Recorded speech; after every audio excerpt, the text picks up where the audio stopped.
తెలంగాణ ముఖ్యమంత్రి రేవంత్ రెడ్డి తన మంత్రివర్గ సహచరులతో అనుచరులతో రాజ్ భవన్ ముందు ధర్నా చేయడం విడ్డూరంగా ఉందని బీజేపీ సీనియర్ నేత కేంద్ర మంత్రి కిషన్ రెడ్డి అన్నారు. ఢిల్లీలో రాష్ట్ర రాజకీయ పరిణామాలపై ఆయన మీడియాతో మాట్లాడారు. తెలంగాణ ముఖ్యమంత్రి రేవంత్ రెడ్డి తన మంత్రివర్గ సహచరులతో పార్టీ ఎమ్మెల్యేలతో కలిసి ఇవాళ హైదరాబాద్ రాజ్ భవన్ ముందు ధర్నా చేయడం విడ్డూరంగా అనిపించింది.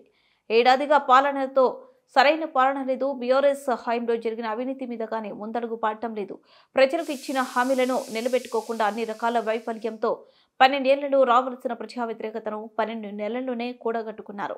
ఇవాళ కేంద్ర ప్రభుత్వం మీద, మోదీ మీద వ్యక్తిగత విమర్శలు చేస్తూ రేవంత్ రెడ్డి ధర్నా చేయడాన్ని చూసి ప్రజలు నవ్వుకుంటున్నారు. అసలు అదానీ విషయం మాట్లాడే నైతిక హక్కు రేవంత్ రెడ్డికి లేదు. 100 కోట్ల రూపాయలను స్కిల్ యూనివర్సిటీకి ఖర్చు పెట్టేందుకు ఒప్పందం చేసుకున్నప్పుడు గుర్తులేదా?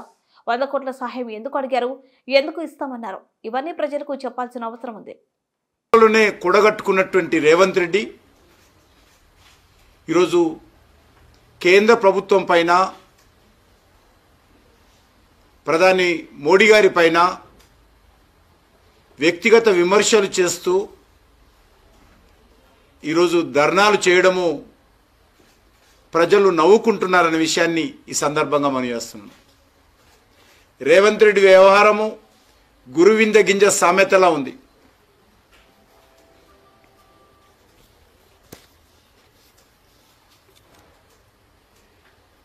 అదాని విషయం మాట్లాడేటువంటి నైతిక హక్కు రేవంత్ రెడ్డికి లేదు.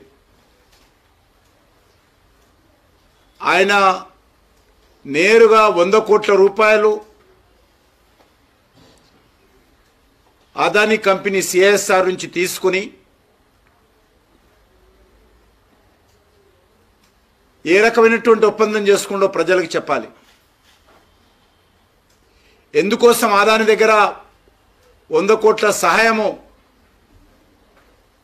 అడిగాడో, ఎందుకు ఇస్తామన్నారో, ఎందుకు ఫోటోలు కలిసి దిగారో ప్రజలకు చెప్పాల్సినటువంటి అవసరం ఉంది.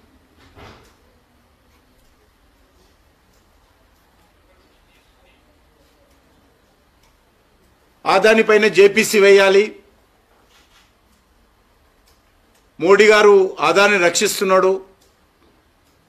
నేను కాంగ్రెస్ పార్టీని సవాల్ చేస్తా ఉన్నాను.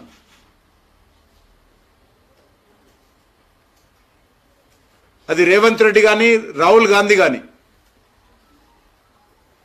ఏ ప్రాతిపాదికన అదానిపైన చర్యలు తీసుకోవాలో ఏదైనా ఒక్క సాక్ష్యం చూపించాల్సిందిగా కోరుతా ఉన్నాను.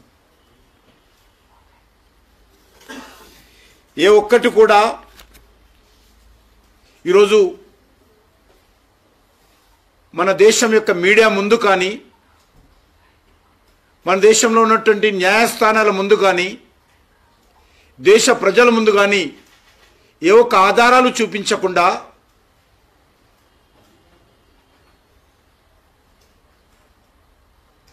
గత పార్లమెంట్ ఎన్నికల్లో,